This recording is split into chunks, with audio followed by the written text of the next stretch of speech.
Heading डालिए chemical equilibrium.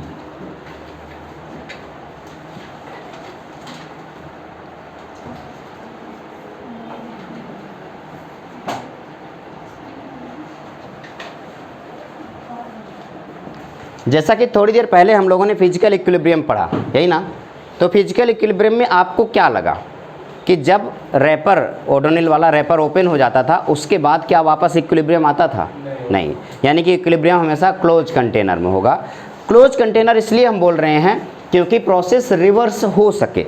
कोई भी गैस अगर क्लोज कंटेनर के अंदर है तो रिवर्स हो सकता है, अदरवाइज वो एक ही डायरेक्शन में कहीं इधर उधर भागेगा, वापस नहीं आ पाएगा। ठीक है, तो अगर प्रोसेस रिवर्स नहीं हुआ तो इक्विलिब्रियम नहीं होगा। तो इक्विलिब्रियम का मेन रीजन है तभी होगा जब प्रोसेस रिवर्सिबल। लिखेंगे नहीं, रिवर्स होने का मतलब वापस आना। यहाँ से चले गए, मैं बनारस चला जाऊँ और बनारस से वापस लखनऊ तक आके रुक जाऊँ तो रिवर्स कहाँ हुआ? मुझे दिल्ली वापस आना पड़ेगा ना रिवर्स होने के लिए। ओके, तो लिखिए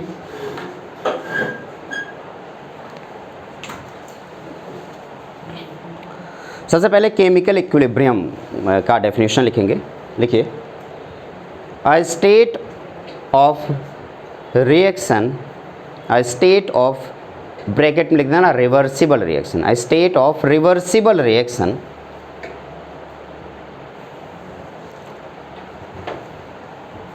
at which rate of forward reaction, at which rate of forward reaction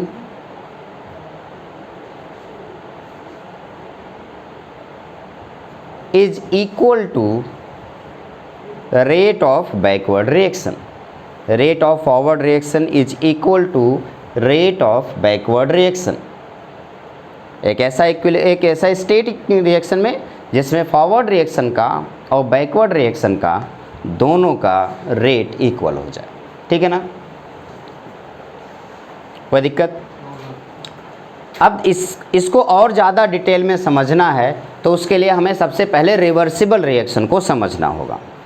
देखो रिएक्शन बेटा दो तरीके के होते हैं, केमिकल रिएक्शन, केमिकल रिएक्शन। अगर मैं डायरेक्शन के बेस पे केमिकल रिएक्शन को क्लासिफाई करूं, मैंने डायरेक्शन के बेस पे अगर केमिकल रिएक्शन को क्लासिफाई किया तो केमिकल रिएक्शन दो तरीके का होगा, एक जो सिर्फ एक ही डायरेक्शन में चले और एक जो रिवर्स हो सके। तो जो एक ही डायरेक्शन में चले सिर्फ, उसे इररिवर्सिबल रिएक्शन बोलते हैं। और जो दोनों डायरेक्शन, उसको हमेशा एक सिंगल एरो से ऐसे रिप्रेजेंट करते हैं। और एक जो दोनों डायरेक्शन में चले उसे रिवर्सिबल रिएक्शन बोलते हैं। रिवर्सिबल रिएक्शन में बेटा कुछ इस तरीके से हम रिप्रेजेंट करते हैं, यानी कि ये फॉरवर्ड भी जा सकता है और बैकवर्ड भी जा सकता है। इक्विलिब्रियम सिर्फ और सिर्फ किस में आएगा? रिवर्सिबल में या इररिवर्सिबल में? रिवर्सिबल में, क्योंकि जब प्रोसेस सिर्फ एक ही डायरेक्शन में जा रहा है तो बैकवर्ड रिएक्शन हो ही नहीं रहा, तो रेट बराबर कैसे होगा? तो इक्विलिब्रियम आने के लिए प्रोसेस कैसा होना चाहिए? रिवर्सिबल होना चाहिए, तभी जाके इक्विलिब्रियम आएगा, अदरवाइज नहीं आएगा। ठीक है ना, कोई दिक्कत तो नहीं किसी को? गुड। अब मैं एक मान के चलता हूँ, ध्यान सुनिए, मान के चलता हूँ मैं, मेरे पास एक रिवर्सिबल रिएक्शन है। एक नोट पॉइंट लिख लेंगे, equilibrium can attend only in reversible reaction. Equilibrium सिर्फ तभी आएगा जब रिएक्शन कैसा हो बेटा? रिवर्सिबल हो।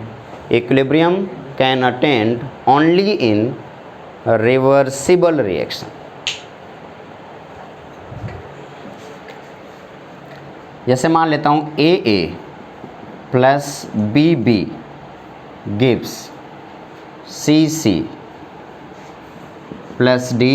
ये मेरे पास एक जनरल रिएक्शन है जिसमें capital A capital B reactant है, capital C capital D product है, small a small b stoichiometric coefficient of reactant है, small c and small d stoichiometric coefficient of product है। बट ये फॉरवर्ड रिएक्शन के लिए, ठीक है ना।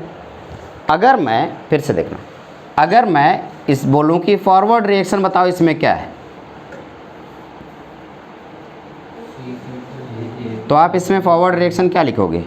AA plus BB। अब इस बार CC प्लस DD, ये इसका फॉरवर्ड रिएक्शन। और इस फॉरवर्ड रिएक्शन में AB क्या है, रिएक्टेंट, एंड ये दोनों क्या है बेटा, प्रोडक्ट। यही है ना बेटा, ये फॉरवर्ड रिएक्शन हो गया। सेम ऐसे ही मैं अगर आपसे पूछूं कि मेरे पास एक बैकवर्ड रिएक्शन भी तो है,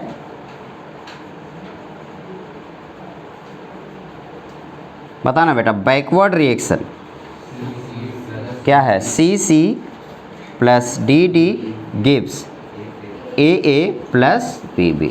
अब इसमें ये क्या है, ये CD क्या है, रिएक्टेंट, और ये A&B क्या है, प्रोडक्ट।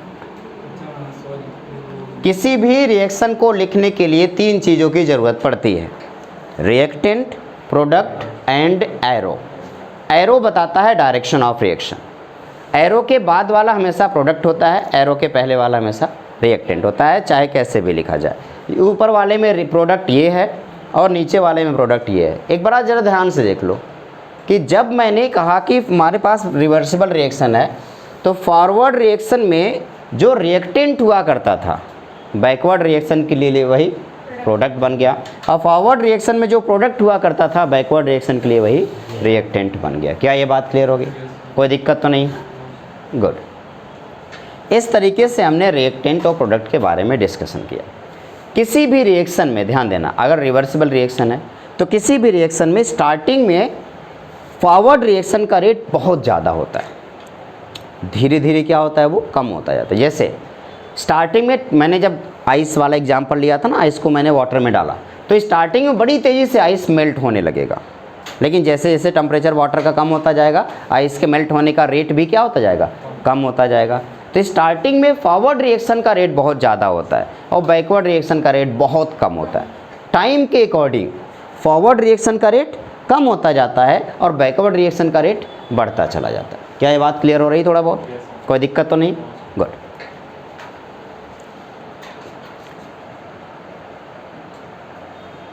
इसको ऐसे देखेंगे, मैं मान लेता हूँ मेरे पास, मान लीजिए एक रिएक्शन है A गिव्स B। अब बताओ इसमें रिएक्टेंट कौन है, प्रोडक्ट क्या है, B। तो स्टार्टिंग में क्या होता है, मैं इस तरफ रखता हूँ टाइम, ये है आपका टाइम और ये है कॉन्सेंट्रेशन का ग्राफ, यानी कि amount of A and B at time t equals to 0। जब रिएक्शन शुरू ही नहीं हुआ था, तो इसका मतलब आप रिएक्टेंट लेके पास बैठे हुए थे, क्योंकि रिएक्शन तो शुरू ही नहीं हुआ। क्या रहेगा आपके पास, सिर्फ और सिर्फ रिएक्टेंट। क्या प्रोडक्ट होगा, क्या नहीं, तो आपके पास उस टाइम पे प्रोडक्ट नहीं होगा। तो मैं कह लेता हूँ कि स्टार्टिंग में जो हमारे पास रिएक्टेंट था वो A0 था, ठीक है, और उस टाइम पे प्रोडक्ट बिल्कुल भी नहीं था। जैसे रिएक्शन शुरू हुआ, क्या रिएक्टेंट का अमाउंट कम होने लगेगा, हाँ या ना? तो रिएक्टेंट का अमाउंट क्या होने लगेगा बेटा, कम होने लगेगा। प्रोडक्ट का अमाउंट क्या होने लगेगा, बढ़ने लगेगा। रिएक्टेंट का अमाउंट कम होने लगेगा, प्रोडक्ट का अमाउंट बढ़ने लगेगा, और ऐसे बढ़ते बढ़ते एक टाइम आएगा जब रिएक्टेंट का अमाउंट का कम होना बंद हो जाएगा। जिस टाइम रिएक्टेंट के अमाउंट का कम होना बंद हुआ, उस टाइम पे प्रोडक्ट के अमाउंट का बढ़ना भी बंद हो जाएगा। तो ये एक ऐसी सिचुएशन है जिस सिचुएशन पे रिएक्टेंट का कम होना बंद हो गया और जिस सिचुएशन में प्रोडक्ट का भी बढ़ना बंद हो गया, इसी सिचुएशन को हम लोग इक्विलिब्रियम बोलते हैं। ये जो पॉइंट है इसी को इक्विलिब्रियम टाइम बोलते हैं। तो ये इक्विलिब्रियम जो आया है, ये जो पॉइंट है, जिस पॉइंट पे ए का कॉन्सेंट्रेशन का कम होना बंद हो गया, बी के कॉन्सेंट्रेशन का बढ़ना बंद हो गया, क्या उसी को इक्विलिब्रियम बोल रहे हो? चेंजमेंट बंद हो गया, इक्विलिब्रियम बोल रहे हो, तो इस इक्विलिब्रियम पे क्या रहा होगा? आप कहेंगे उस इक्विलिब्रियम पे रेट ऑफ फॉरवर्ड रिएक्शन किसके इक्वल हो गया होगा? रेट ऑफ बैकवर्ड रिएक्शन के, हाँ या ना? लेकिन हो सकता है कि आपके दिमाग में कुछ एक सवाल आए कि सर आपने ऐसे ही क्यों बनाया, आपने दोनों को एक जगह मिला के दोनों के मिलन बिंदु को ही आगे क्यों बढ़ाया? मिलन बिंदु मतलब कॉन्टेक्ट पॉइंट, हिंदी में बोलते हैं मिलन बिंदु, ठीक है। तो वो जैसे जैसे ये आगे बढ़ रहा था, आपने ऐसे क्यों किया? हमने कहा आपकी इच्छा, आप कुछ और भी करना चाहते हो। तो आप में से किसी ने मुझसे कहा कि मैं एक और ग्राफ बनाना चाहता हूँ। मैंने कहा बना दो। उन्होंने क्या ग्राफ बनाया उन्होंने कहा मैं चलो मान लेता हूँ ये ए नॉट है और मैं मान लेता हूँ ये बी नॉट है, बी नॉट मान लो 0 है लेकिन मान लेता हूँ बी नॉट है ना। ए धीरे धीरे कम हो रहा है, हाँ कम हो रहा है क्योंकि टाइम बढ़ रहा है तो ये क्या हो रहा है, कम हो रहा है। और बी धीरे धीरे बढ़ रहा है, हाँ बढ़ रहा है। ए कम होता गया, हाँ कम होता गया। बी बढ़ता गया, हाँ बढ़ता गया। ए कम होते होते आपने कहा एक टाइम आया जब ए का कम होना बंद हो गया। हमने कहा हाँ, बी बढ़ता गया बढ़ता गया बढ़ता गया और एक टाइम आया जब बी का बढ़ना, कोई ज़रूरी है क्या वो दोनों एक दूसरे के साथ मिलकर ही चेंज होना बंद हो? क्या ऐसा भी सिचुएशन बन सकता है? सर ऐसा नहीं कह सकते पूरे टाइम ही इक्विलिब्रियम, शुरू ही इक्विलिब्रियम में हुआ हो तो रिएक्शन किस बात का शुरू होगा? शुरू कैसे होगा जब अगर जितना रिएक्टेंट हाँ हो रहा है उतनी प्रोडक्ट गेन हो रहा है। हाँ नहीं, प्रोडक्ट वापस से जब रिएक्टेंट बनाएगा तब आएगा इक्विलिब्रियम। एक ही डायरेक्शन में हो रहा है ना, अगर सिर्फ रिएक्टेंट प्रोडक्ट बन रहा है तो एक ही डायरेक्शन हो रहा है सर। अब बताओ क्या यहाँ पे कोई ऐसा टाइम दिख रहा है जहाँ पे रिएक्शन का चेंज होना, रिएक्टेंट का चेंज होना बंद हुआ है? नहीं दिख रहा है। कहाँ दिख रहा है? ये वाला। क्या इसी को इस वाले पॉइंट पे देखो रिएक्टेंट का चेंज होना बंद हो गया और इसी पॉइंट पे प्रोडक्ट का बढ़ना भी बंद हो गया। क्या ये वो पॉइंट है जहाँ पे रेट ऑफ फॉरवर्ड रिएक्शन और रेट ऑफ बैकवर्ड रिएक्शन बराबर होंगे, हाँ या ना? अब आपने कहा कि सर पिछले वाले में और इस वाले में कोई अंतर है क्या? हाँ अंतर है। क्या अंतर है? पिछले वाले में जब इक्विलिब्रियम आया था तो रिएक्शन के इक्विलिब्रियम पर ए और बी की वैल्यू बराबर थी, हाँ या ना? लेकिन इस बार ए की वैल्यू ये है और बी की वैल्यू, बताओ कौन ज़्यादा है, ए या बी? ए ज़्यादा है या बी? ए की वैल्यू, ये ए इतना है और बी इतना है, कौन ज़्यादा है? ए की वैल्यू ज़्यादा है, A is greater than B. तो फिर आप में से हो सकता है किसी के दिमाग में एक क्वेश्चन और आया हो सकता है आप में से कोई ऐसा हो जिन्होंने एक क्वेश्चन अपने दिमाग में और बैठा रखा हो कि सर क्या ऐसा नहीं हो सकता, कैसा कि ए धीरे धीरे कम होता जाए, ए धीरे धीरे, ए नॉट है यहाँ पे ना और ये क्या है, बी नॉट है। ए धीरे धीरे कम होता जाए और बी धीरे धीरे बढ़ता जाए। ए कम होता गया, बी बढ़ता गया और एक टाइम आया ए का कम होना बंद हो गया और जिस टाइम ए का कम होना बंद हुआ उस टाइम पे बी का बढ़ना भी बंद हो गया। तो क्या अब इक्विलिब्रियम नहीं आएगा? अभी भी इक्विलिब्रियम आएगा, लेकिन इस इक्विलिब्रियम की कंडीशन पे, ये देखो इक्विलिब्रियम आया, इससे टी इक्विलिब्रियम बोलेंगे। इस इक्विलिब्रियम पे बताओ बी की वैल्यू क्या है और ए की वैल्यू क्या है, कम है। इस केस में B is greater than A. B और ए है क्या? ए है रिएक्टेंट का इक्विलिब्रियम पर कॉन्सेंट्रेशन, बी प्रोडक्ट का इक्विलिब्रियम पर कॉन्सेंट्रेशन। क्या ये बात क्लियर हो रही है? यहाँ तक कोई दिक्कत तो नहीं हो रही ना? क्लियर है। एक छोटा सा पॉइंट और मैं बताना चाहता हूँ। ये जो ग्राफ अभी आपने बनाया है ये टाइम वर्सेस कॉन्सेंट्रेशन ग्राफ था। कौन सा ग्राफ था बेटा? Time versus concentration. इसमें आपने यहाँ पे टाइम लिखा और यहाँ पे कॉन्सेंट्रेशन रखा, यहाँ पे टाइम लिखा और यहाँ पे कॉन्सेंट्रेशन रखा। लेकिन क्या मैं टाइम वर्सेस रेट का भी ग्राफ बना सकता हूँ? एक बार चेक करते हैं। Time versus rate graph, time versus rate. ध्यान से सुनना, फिर से सुनना। मैंने आपसे बताया कि ये है आपका टाइम और ये इधर इस बार रेट लिख रहा हूँ। स्टार्टिंग में रेट ऑफ फॉरवर्ड रिएक्शन बताओ क्या बहुत ज़्यादा होगा और रेट ऑफ बैकवर्ड रिएक्शन, और जैसे जैसे टाइम बढ़ेगा रेट ऑफ फॉरवर्ड रिएक्शन कम होता जाएगा और रेट ऑफ बैकवर्ड रिएक्शन, और कहाँ जिस टाइम पे रेट ऑफ फॉरवर्ड रिएक्शन कम होता गया रेट ऑफ बैकवर्ड रिएक्शन बढ़ता गया, रेट ऑफ फॉरवर्ड रिएक्शन कम होता गया रेट ऑफ बैकवर्ड रिएक्शन बढ़ता गया। फॉरवर्ड का कम होना, बैकवर्ड का बढ़ता, धीरे धीरे धीरे धीरे धीरे धीरे एक टाइम आएगा जब रेट ऑफ फॉरवर्ड रिएक्शन और रेट ऑफ बैकवर्ड रिएक्शन दोनों बराबर हो जाएंगे। क्या वही सिचुएशन है जब इक्विलिब्रियम आया था, हाँ या ना? तो इक्विलिब्रियम पे हुआ क्या होगा? रेट ऑफ फॉरवर्ड रिएक्शन और रेट ऑफ बैकवर्ड रिएक्शन दोनों बराबर हुए होंगे, तभी तो इक्विलिब्रियम आया। तो आपने कहा कि सर अगर मैं इसको फॉरवर्ड रिएक्शन बोलूँ तो धीरे धीरे ये कम हो रहा है, ये बैकवर्ड रिएक्शन धीरे धीरे बढ़ रहा है, फॉरवर्ड रिएक्शन कम हो रहा है, बैकवर्ड रिएक्शन बढ़ रहा है, इन दोनों के एक पॉइंट पे मीट करेगा और जिस टाइम पे फॉरवर्ड रिएक्शन और बैकवर्ड रिएक्शन बराबर हो जाए उसी को क्या बोलोगे? इक्विलिब्रियम। यहाँ पे rate of forward reaction equals to rate of, ये है RF और ये क्या है RP, और ये वो पॉइंट है जिस पॉइंट पे फॉरवर्ड और बैकवर्ड दोनों बराबर हो गया, उसे इक्विलिब्रियम बोलेंगे। फिर से एक बार देखना, ये जो ग्राफ है ये कौन सा ग्राफ है बेटा? टाइम वर्सेस रेट ग्राफ जिसमें दोनों रेट आपस में मीट कर रहे हैं, फॉरवर्ड एंड बैकवर्ड, और दोनों बराबर हो रहे हैं। इस वाले में क्या है, कॉन्सेंट्रेशन। ये मीट कर भी सकते हैं और नहीं भी कर सकते हैं। कॉन्सेंट्रेशन वाले 3 ग्राफ पॉसिबल हैं, जबकि टाइम वर्सेस रेट वाला सिर्फ 1 ग्राफ पॉसिबल है। तो फिर से एक बार फाइनली देखेंगे, इक्विलिब्रियम का स्टार्टिंग में रिएक्शन शुरू हो गया, रिएक्शन रिवर्सिबल है, तो रिएक्शन शुरू होगा तो स्टार्टिंग में सिर्फ रिएक्टेंट है जो प्रोडक्ट बनाएगा, फिर धीरे धीरे प्रोडक्ट स्टोर होता जाएगा, स्टोर होता जाएगा, स्टोर होता जाएगा। फिर जब प्रोडक्ट बहुत सारा स्टोर हो जाएगा तो वो वापस रिएक्टेंट में कन्वर्ट होने लगेगा, और जब प्रोडक्ट का रिएक्टेंट में कन्वर्जन शुरू हो गया तो फॉरवर्ड रिएक्शन का रेट कम हो जाएगा और बैकवर्ड का बढ़ने लगेगा, और धीरे धीरे फॉरवर्ड का कम होना, बैकवर्ड का बढ़ते बढ़ते एक टाइम आएगा जब फॉरवर्ड और बैकवर्ड दोनों बराबर हो जाएंगे। जिस कंडीशन पे फॉरवर्ड रिएक्शन और बैकवर्ड रिएक्शन बराबर हो गया उसी को बोलते हैं इक्विलिब्रियम। क्या कोई दिक्कत है किसी को? नोट कर लें।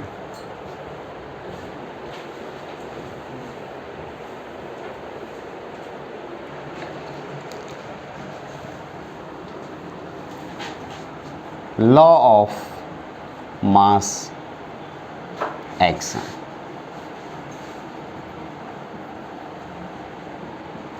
यहाँ पे सबसे पहले मैं एक्टिव मास के बारे में डिस्कशन करूँगा। किसके बारे में? Active mass. इसको ध्यान से समझना। एक्टिव मास होता क्या है पहले समझा देता हूँ आपको। रिएक्शन हो रहा है, रिएक्शन में भाई रिएक्टेंट आपस में लड़ रहे होंगे तभी तो प्रोडक्ट आया है। जो रिएक्टेंट आपस में लड़ रहे हैं, किसी एक पर्टिकुलर टाइम पे जितने रिएक्टेंट के मॉलिक्यूल आपस में लड़ रहे हैं, रिएक्ट हो रहे हैं, उसी को एक्टिव मास बोलते हैं। जैसे बल्लाल देव और बाहुबली के बीच में लड़ाई हुई। बल्लाल देव के पास 1 लाख की सेना थी और बाहुबली के पास सिर्फ 25,000 की। तो बल्लाल देव के पास जो 1 लाख की सेना थी उसमें से उसने सबसे पहली टुकड़ी 25,000 की मैदान में उतारी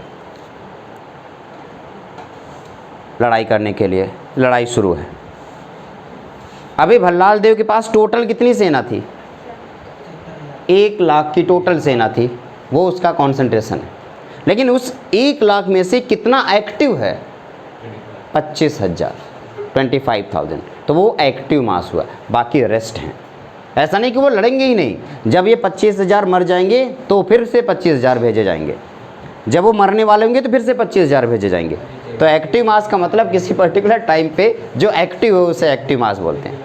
जैसे एक शुगर, मान लो मैंने एक शुगर का दाना पानी में डाल दिया तो वह क्यूबिकल होता है। तो जैसे मैंने पानी में डाला, वाटर के कांटेक्ट में जितने शुगर के पार्टिकल आ रहे हैं उतने तो डिजॉल्व हो रहे हैं। तो स्टार्टिंग में वाटर के कांटेक्ट में शुगर के कौन कौन से पार्टिकल आ रहे होंगे? सरफेस वाले। तो वो जो सरफेस वाले पार्टिकल है वही एक्टिव पार्टिकल है। उसके अंदर की सभी अभी तैयारी है, कर रहे हैं, हाँ मेरा नंबर आएगा, लेकिन वो एक्टिव नहीं है। एक्टिव यानी कि जिस टाइम पे वाटर के कांटेक्ट में जितने हैं वही एक्टिव है। तो एक्टिव मास और कॉन्सेंट्रेशन में ज़रा सा अंतर होता है। एक्टिव मास का मतलब वो मास जो प्रॉपर एक्टिव है, ठीक है ना? गुड। अब सवाल ये है कि जब एक्टिव मास के बारे में डिस्कशन करते हैं तो एक्टिव मास अगर प्योर सॉलिड का, देखना बेटा, प्योर सॉलिड का अगर एक्टिव मास कहीं हम कैलकुलेट करेंगे तो हम मान के चलते हैं कि प्योर सॉलिड जितना है पूरा का पूरा लड़ेगा तो उसका एक्टिव मास 1 होता है, हमेशा 1। लेकिन हाँ, और अगर प्योर लिक्विड का एक्टिव मास की बात करेंगे तब भी वो 1 होगा। तो चाहे प्योर सॉलिड हो चाहे प्योर लिक्विड हो, दोनों के केस में एक्टिव मास हमेशा 1 कंसीडर करके चलोगे आप लोग, ठीक है? लेकिन अगर मान लो लिक्विड और सॉलिड के बजाय एक्वस या गैस आ जाए, तो मान लीजिए एक्वस है, एक्वस के केस में क्या होगा? कॉन्सेंट्रेशन उसका एक्टिव मास कहलाएगा। लेकिन अगर गैस हुआ तो गैस में कॉन्सेंट्रेशन नहीं होता, फिर क्या करेंगे? पार्शियल प्रेशर उसका एक्टिव मास कहलाता है। फिर से देखें, अगर प्योर लिक्विड है तो उसका एक्टिव मास क्या कंसीडर करोगे? 1। प्योर सॉलिड है तो उसका एक्टिव मास क्या कंसीडर करोगे? 1। लेकिन अगर एक्वस है कहीं पे तो उसका एक्टिव मास क्या कंसीडर करोगे? कॉन्सेंट्रेशन उसका एक्टिव मास बन जाएगा। और गैस का एक्टिव मास क्या होगा? और एक्टिव मास को हमेशा इस तरीके से बड़े ब्रैकेट के अंदर लिखा जाएगा ऐसे। तो जैसे मैंने ए लिख दिया, इसका मतलब मैंने क्या लिख दिया? एक्टिव मास ऑफ, मैं यहाँ पे लिख देता हूँ। चलो मान लो मेरे पास एक रिएक्शन है A + B gives C + D।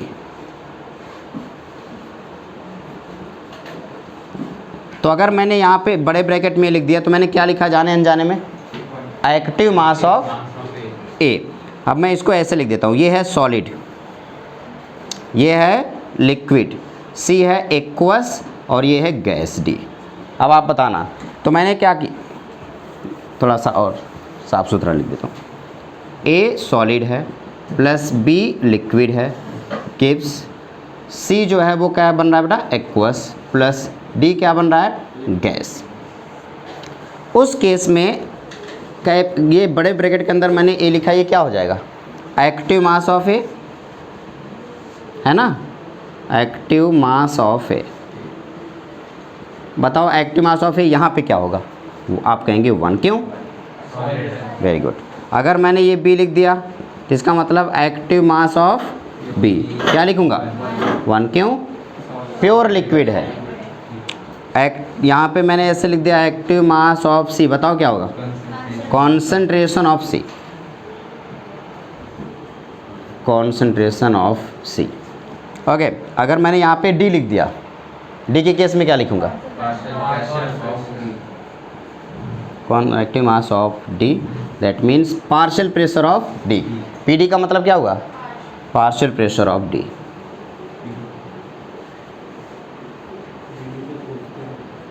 कोई दिक्कत है किसी को?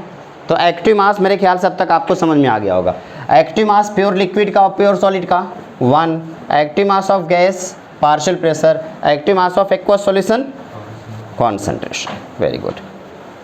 अब आपने कहा, अब मैं यहाँ पे लॉ पढ़ाने की कोशिश करूँगा और उसका नाम है लॉ ऑफ मास एक्शन। अगर एक मास ज़्यादा है और दूसरा कम है, हाँ, तभी एक्टिव मास आएगा। अगर दोनों नहीं, दोनों बराबर है तभी हो सकता है, ऐसा कोई ज़रूरी नहीं है। मैं तो एक एग्जाम्पल दिया था आपको, ठीक। अब है law of mass action.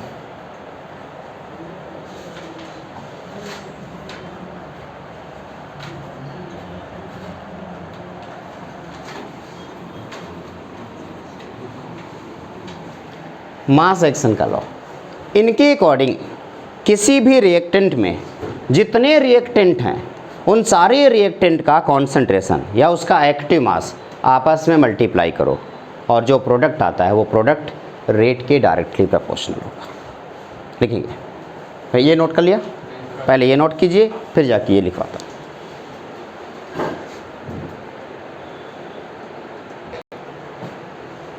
According to law of mass action, लिखिए, according to law of mass action, the rate of the reaction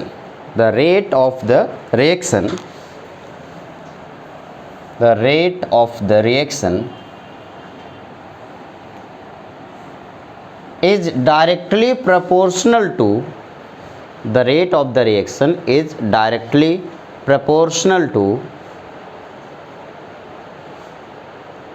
product of the, product का मतलब मल्टीप्लिकेशन वाला प्रोडक्ट, ये मत सोचना कि रिएक्टेंट प्रोडक्ट वाला product. The rate of reaction is directly proportional to the product of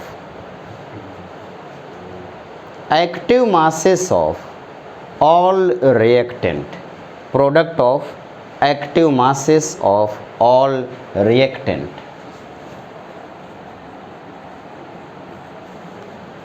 ये है आपका लॉ ऑफ मास एक्शन। मैंने एक जनरल सा इक्वेशन लिया, A plus B B gives C plus D T, ये जनरल सा इक्वेशन है। आप में से कोई मुझे बताएगा इसमें टोटल कितने रिएक्टेंट हैं और कितने प्रोडक्ट। चलो फॉरवर्ड रिएक्शन की बात करता हूँ, आप टोटल कितने रिएक्टेंट बताएंगे, 2 रिएक्टेंट, और प्रोडक्ट कितने हैं, गलत जवाब।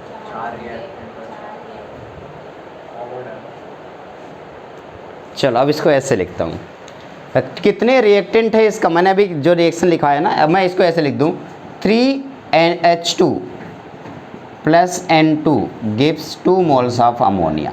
मैंने मान लो ऐसे लिख दिया।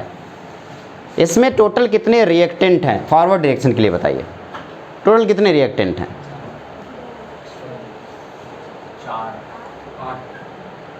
8। कैसे? 4 रिएक्टेंट है, 3 हाइड्रोजन हो गया और 1 नाइट्रोजन, टोटल कितने रिएक्टेंट है, 4 रिएक्टेंट। तो ऊपर में कितने रिएक्टेंट हैं? ए प्लस बी रिएक्टेंट। यही गलती हो जाती है बच्चों से। Reactant total A plus B हैं, लेकिन टाइप दो है, एक हाइड्रोजन और एक नाइट्रोजन, दो टाइप के रिएक्टेंट हैं, लेकिन टोटल कितनी मोल है रिएक्टेंट के? ए प्लस बी मोल से रिएक्टेंट के। अभी जो मैंने लॉ ऑफ मास सेक्शन पढ़ाया वो यहीं से आएगा। अगर आपने पॉइंट को ध्यान से पढ़ा हो तो मैंने क्या लिखाया? According to law of mass action the rate of the reaction is directly proportional to the product of active masses of all reactant. अब ज़रा मुझे बताओ, अगर मैं इसमें फॉरवर्ड रिएक्शन लिखूं तो बताना बेटा, तो फॉरवर्ड रिएक्शन कौन सा रिएक्शन हुआ?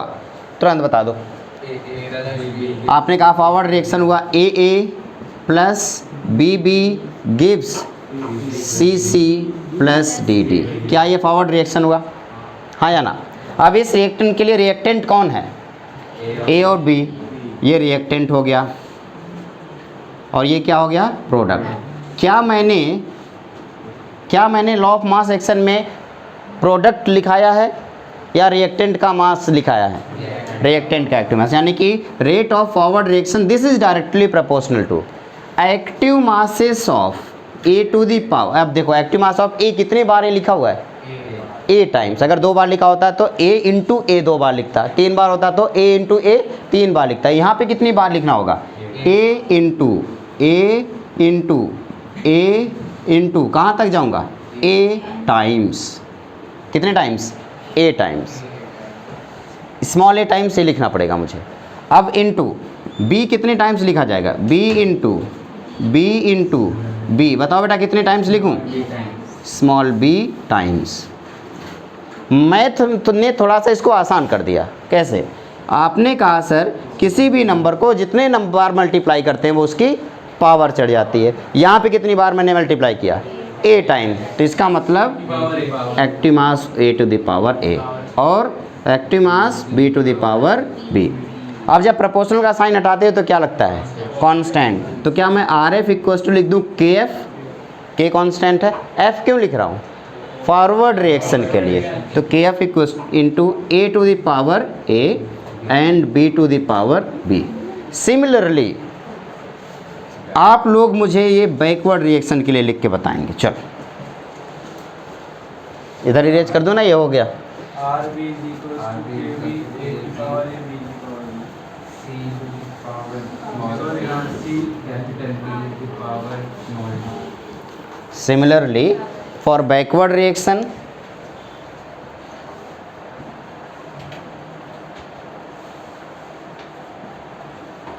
अगर मेरे पास बैकवर्ड रिएक्शन क्या है बेटा? C C plus D D gives A A plus B B. इसमें आर बी की जो वैल्यू होगी this is directly proportional to active mass of C to the power small C, active mass of D to the power small D. Proportional का sign हटाओगे तो क्या लगेगा? K B C to the power small C D to the power small D. क्या ये R B आ गया? ये equation number 1 है और ये इक्वेशन नंबर 2 है। ये कौन सा रेट है बेटा? फॉरवर्ड रिएक्शन का रेट। ये कौन सा रेट है बेटा? बैकवर्ड रिएक्शन का रेट। इक्विलिब्रियम पर क्या होता है? दोनों बराबर होते हैं।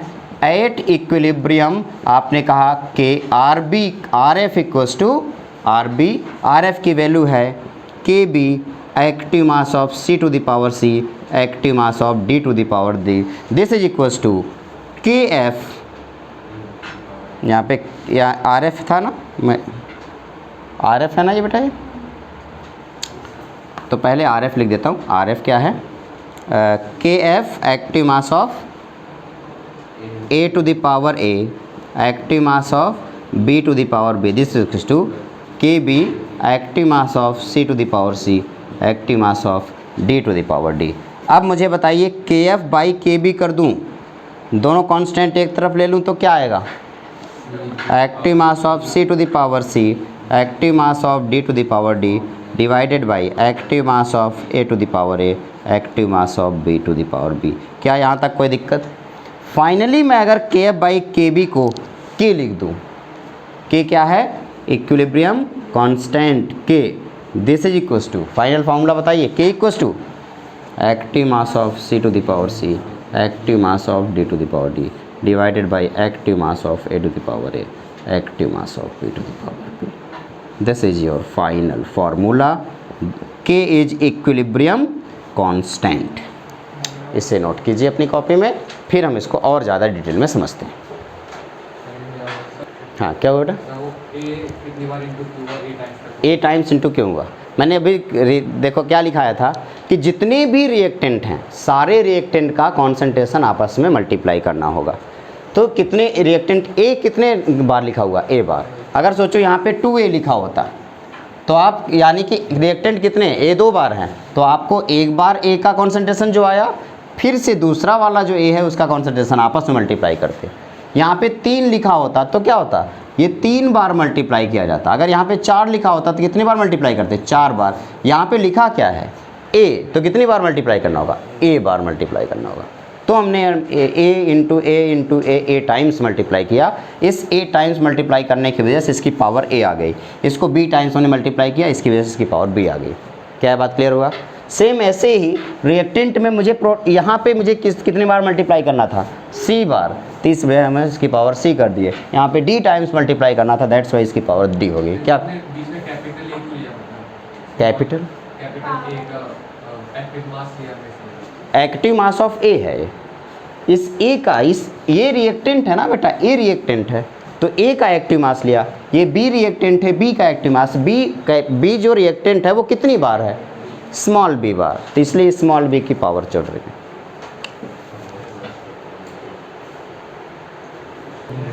देखो बेटा, इक्विलिब्रियम कांस्टेंट K की जो वैल्यू आई है वो क्या आई है? Active mass of C to the power C, active mass of D to the power D, active mass of A to the power A, active mass of B to the power. ये हो गया। अब ये जो K है वो K है क्या एक्चुअली? K है KF बाई KB, यानी कि फॉरवर्ड रिएक्शन का कांस्टेंट और बैकवर्ड रिएक्शन का कांस्टेंट इक्विलिब्रियम कांस्टेंट कहलाता, where K is equilibrium constant and ये क्या है? Forward reaction constant for forward reaction constant, और ये KB क्या है? Backward reaction constant. Forward reaction constant और बैकवर्ड रिएक्शन कांस्टेंट का अगर हम रेशियो लेते हैं तो हमें इक्विलिब्रियम कांस्टेंट मिल जाता है। अब ये होमोजीनियस और हेट्रोजीनियस दो अलग अलग रिएक्शन के लिए चीज़ें बदलती हैं। आइए समझते हैं होमोजीनियस और हेट्रोजीनियस रिएक्शन के लिए। फॉर होमोजीनियस रिएक्शन,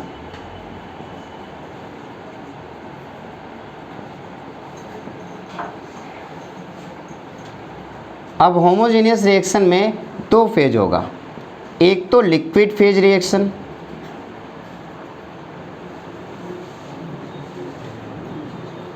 और एक gaseous phase reaction.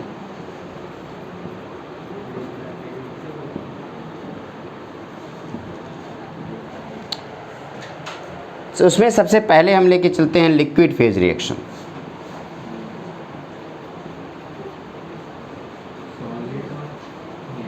Solid phase का कोई रिएक्शन नहीं होता और वैसे भी होना नहीं है क्योंकि हम उसका एक्टिव मास 1 ले लेते हैं। लिक्विड में प्योर लिक्विड का होता है लेकिन एक्वस का नहीं होता। इस वजह से ज़रा मान लो हमारे पास एक रिएक्शन है लिक्विड फेज रिएक्शन। इसमें क्या हुआ कि A small a aqueous, B aqueous gives C aqueous plus D aqueous. ABCD सब एक्वस है। तो अब मुझे कोई बताए कि यहाँ पे जो हम एक्टिव मास ऑफ A लिखूंगा मैं वो क्या होगा? कॉन्सेंट्रेशन ऑफ A, यही होगा। एक्टिव मास ऑफ B क्या होगा? Concentration of B। Active mass of C, concentration of C। Active mass of D क्या होगा बेटा? Concentration of D। Active mass of A क्या हो गया? Concentration of A। Active mass B, concentration of B। Active mass of C, concentration of C। And active mass of D, concentration of D हो गया। अब आप मुझे बताएंगे ये जो K कैलकुलेट होके आएगा वो क्या आएगा? K क्या होता है? Active mass of C to the power C। Active mass of D to the power D. तो एक्टिव मास ऑफ सी क्या है? Concentration of C to the power C. तो के की जो वैल्यू कैलकुलेट होके आएगी वो concentration of C to the power C. और बताओ बेटा, into concentration of D to the power D divided by concentration of A to the power small A into concentration of B to the power small B. चूंकि ये concentration के term में लिखा हुआ है, that's why K is known as K C. के सी का मतलब इन टर्म ऑफ कॉन्सेंट्रेशन। अब के बन गया के सी। ठीक है, सोचो अगर ये कॉन्सेंट्रेशन का टर्म के बजाय गैसियस फेज होता तो हम किस टर्म में लिखते? पार्शियल प्रेशर के टर्म में। तो अभी कंसंट्रेशन का टर्म पहले नोट करो, फिर पार्शियल प्रेशर का टर्म करते हैं। बताओ बेटा, for gas phase reaction, B वाला ऑप्शन।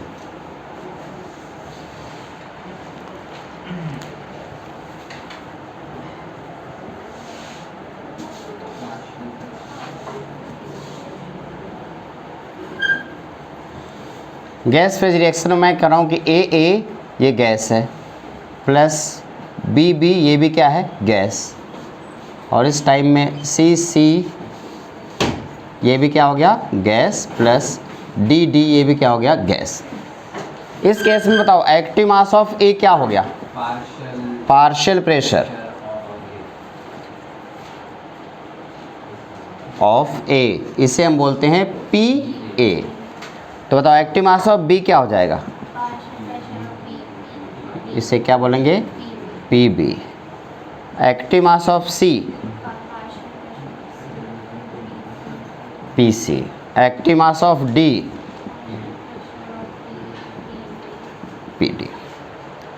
अब अगर हमें के लिखना हो तो के क्या हो जाएगा बताओ? Partial pressure of C to the power C into partial pressure of D to the power D divided by partial pressure of A to the power A into partial pressure of B to the power B. अब के को क्या लिख दूँ? के P लिख दूँ, क्योंकि किस टर्म में लिखा है? पार्शियल प्रेशर के टर्म में। तो ये पार्शियल प्रेशर के टर्म में लिखा गया, ये कॉन्सेंट्रेशन के टर्म में लिखा गया। तो हमारे पास इक्विलिब्रियम कांस्टेंट जो के हुआ करता था वो दो टर्म में बदल गया, के सी में और के पी में। के सी तब यूज करेंगे जब कॉन्सेंट्रेशन यूज किया जाएगा, और के पी तब यूज करेंगे जब पार्शियल प्रेशर यूज किया जाएगा, यानी कि गैस होगा, तब जाके के पी यूज करेंगे। हाँ, पार्शियल प्रेशर गैस का होता है और कॉन्सेंट्रेशन लिक्विड का होता है। तो लिक्विड फेज के लिए कॉन्सेंट्रेशन और पार्शियल प्रेशर यूज करेंगे गैस फेज के लिए। सोचो अगर दोनों हो जाएं तो दोनों यूज करना पड़ेगा, तब बन जाएगा हेट्रोजीनियस। तब अभी होमोजीनियस है ना, तो क्या बन जाएगा वो? हेट्रोजीनियस रिएक्शन, जिसमें दोनों यूज हो सकते हैं। किसी भी गैस का अपना खुद का प्रेशर पार्शियल प्रेशर कहलाता है। मान लो एक बलून है, उसमें 3 गैस ए बी और सी भर दिया आपने, तो टोटल जो प्रेशर होगा उसका ए का भी प्रेशर, बी का भी प्रेशर और सी का भी प्रेशर, तीनों प्रेशर मिला करके टोटल प्रेशर होगा, है ना। तो उसमें टोटल प्रेशर में से ए का अपना खुद का कितना प्रेशर है, उसे पार्शियल प्रेशर ऑफ ए बोलेंगे। बी का अपना जो प्रेशर है उसे क्या बोलेंगे? Partial pressure of B. और सी का अपना जो प्रेशर है उसे पार्शियल प्रेशर ऑफ सी बोलेंगे। Partial pressure of A plus partial pressure of B plus partial pressure of C, तीनों को ऐड कर देंगे तो क्या हो जाएगा? Total pressure of balloon. ठीक है ना। गुड। तो ये तो होमोजीनियस के लिए रहा। अब हेट्रोजीनियस के लिए आप लोग खुद बना लोगे। चलो शुरू हो जाओ। नहीं, घर पे नहीं करोगे, टाइम नहीं है अभी, मतलब बहुत टाइम है अभी। तो इसे इरेज करता हूँ और आप लोग हेट्रोजीनियस के लिए करोगे।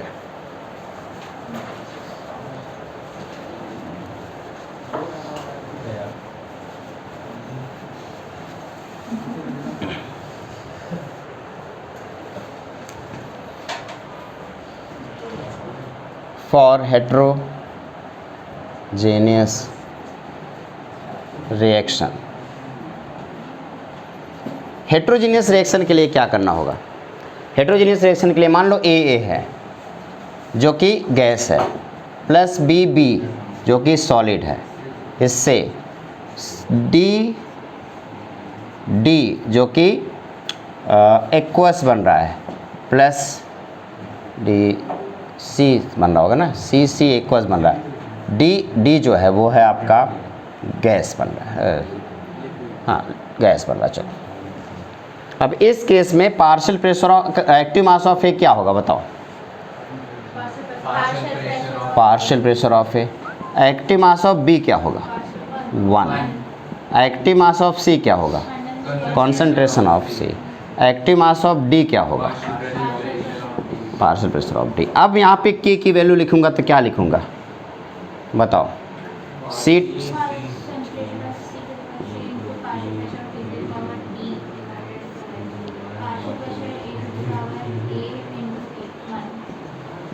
इस टाइम पे दोनों यूज किया है, तो इस वजह से हम सिंपली ई क्यू यानी कि इक्विलिब्रियम कांस्टेंट के लिखूंगा।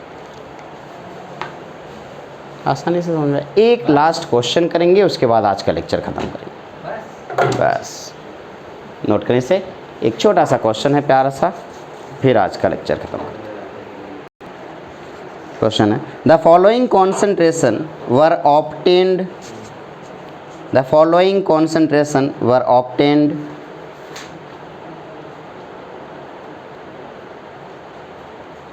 for the formation of ammonia.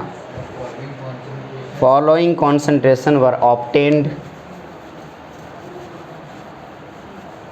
for formation of ammonia by Haber process. तो अब आप में से किसी को ये पता होना चाहिए ना आखिर हैबर प्रोसेस क्या होता है? तो कोई मुझे बताया हैबर प्रोसेस क्या होता है? Very good. हैबर प्रोसेस जो आपका है,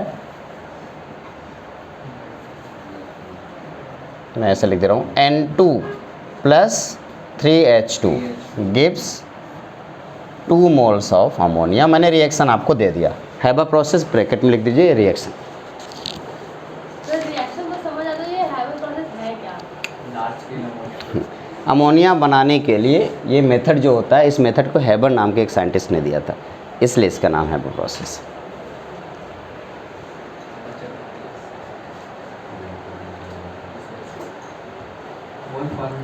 एट इक्विलिब्रियम लिखेंगे, at equilibrium active mass of N2 दिया हुआ है 1.5 into 10 to the power -2 m। m का मतलब हो गया मोल पर litre. And active mass of H2 दिया हुआ है 3.0 into 10 to the power -2 m, यानी कि वही मोल पर लीटर। और अमोनिया दिया हुआ है 1.2 into 10 to the power -2 m। आपको सबके एक्टिव मासेस दे रखे हैं और पूछ रहा है calculate equilibrium constant, calculate equilibrium constant के इक्विलिब्रियम की वैल्यू आपसे पूछ रहा है। तो बताओ सबसे पहले फॉर्मूला लगाओगे। इस रिएक्शन को देखते ही आपको पता चल गया कि के की वैल्यू क्या आएगी? एक्टिव मास ऑफ NH3 की power 2, and active mass of NH3 की power 2 divided by active mass of N2 की power 1 into active mass of H2 की पावर 3। Very good. अब फटाफट आंसर निकालिए। NH3 की वैल्यू कितनी दी हुई है?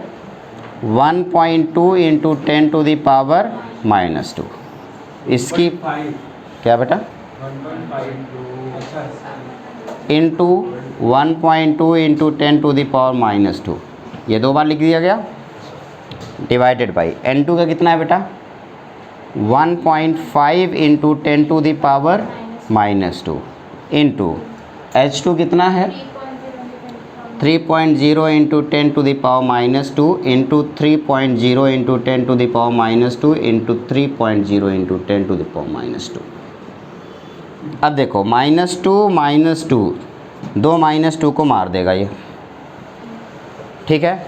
तो ऊपर क्या आ गया? 1.2 इंटू 1.2 डिवाइडेड बाई नीचे क्या हो गया? 1.5 इंटू 3 इंटू 3 इंटू 3 कितना हो गया? 27 इंटू 10 टू द पावर बचा कितना? -2 -4। ठीक है, कितना आया आंसर? 25.92 इंटू 10। अच्छा, आप लोग बाकी लोग कैलकुलेट करें इसे। इधर कितना हो गया? 12 इंटू 12 कितना होता है? 1.44 डिवाइडेड बाई 1.5 इंटू 27, 3, ये 1.5 यहाँ 3/2 इंटू 27 कितना हो जाएगा? इसे 3/2 लिख सकते हो या नहीं? 40.5। तो 40.5 इंटू 10 टू द पावर -4। अब -4 को ऊपर ले जाओगे तो क्या हो जाएगा? +4। अब कैलकुलेट करके फाइनल आंसर मुझे बताओ।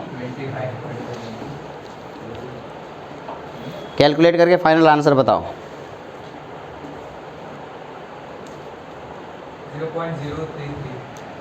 0.10। ये कैलकुलेट करोगे तो इसका आएगा कि 0.1044 just 16 106 into 10 to the power 4। इस पूरी वैल्यू कितना है?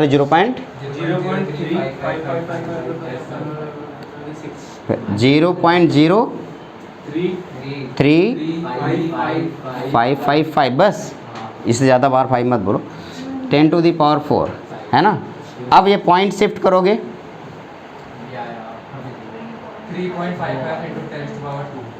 3.55 इंटू 10 टू द पावर 2। एक बार कैलकुलेशन में मिस्टेक नहीं होनी चाहिए, एक बार आप लोग कैलकुलेशन देख लेना भाई।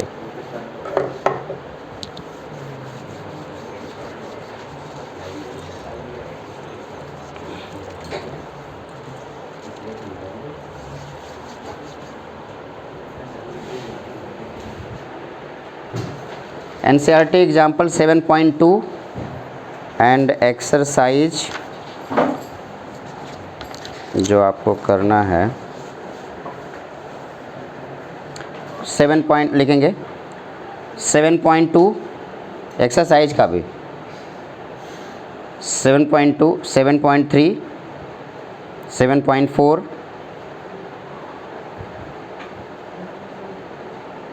बस इतना है। इतना करना है आपको, ठीक है? Okay, thank you.